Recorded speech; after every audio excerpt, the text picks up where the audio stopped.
Hi Orville. So I'm going to tell you a little bit about what we've been doing in human anatomy and physiology for the past couple weeks. So in the class right now we're learning about the Integumentary system, which deals with the skin and all of its different structures and organs.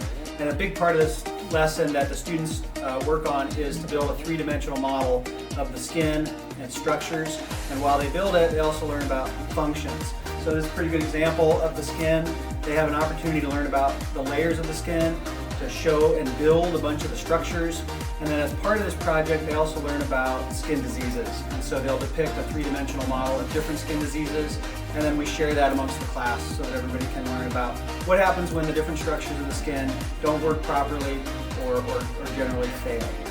So it's a fun project. The students generally, I think, enjoy the opportunity to be creative and work with their hands, and then they have a lot of say over what they explore in terms of skin diseases and so on and so forth.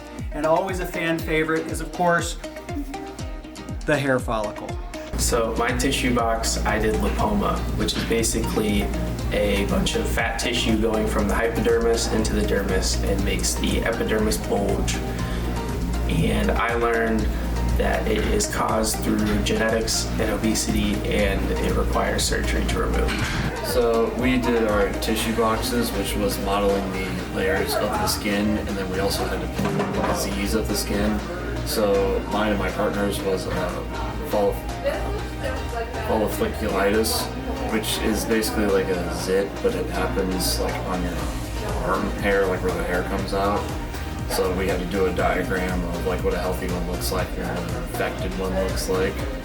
I think my favorite part was getting to like model everything with pipe cleaners and markers and whatnot. My project was folliculitis, and one thing I learned is how affected the internal part of your skin can be for many different diseases. My favorite part was getting to vote on different boxes and present them to the class.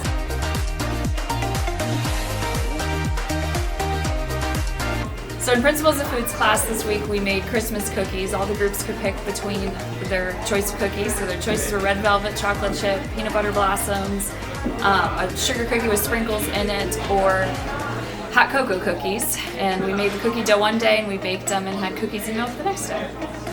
I made red velvet cookies, and my favorite part was probably like mixing all the ingredients in and like working together with my team.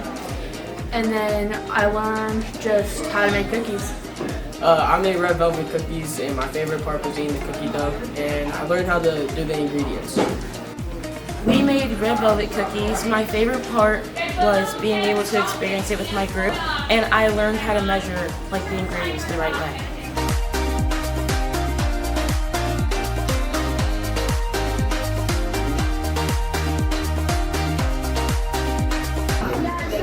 So in biology class, this coming back into and leading into the 9 weeks, we're doing a bracket style tournament. Basically, just a review for the midterm. If you want to see the bracket, I'll put it right here for this class right here. So you have to answer questions. You answer the questions right, you get to move on. Winner gets a fabulous prize, which I won't spoil here. And that's about all we're doing in this class. All right, good. So, first question. I need silence from the peanut gallery. Thank you. What do we call an educated guess written in if-then form? Player 2. Hypothesis is correct. So, it is best of 3. You need to get 2 to move on. You need to write down hypothesis on your paper. Perfect. All right. So, a macromolecule that includes fats, oils, waxes, and steroids, generally non-polar and hydrophobic, and stores energy long-term. It is a lipid. All right. Lipid. An organism that obtains energy from the food it consumes, also called consumed.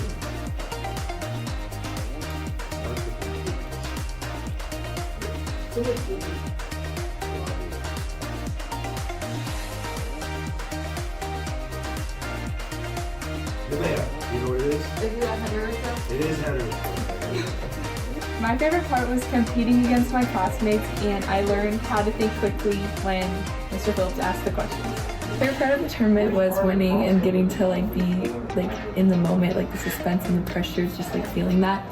And I remembered and learned the definitions that I forgot earlier on in the year.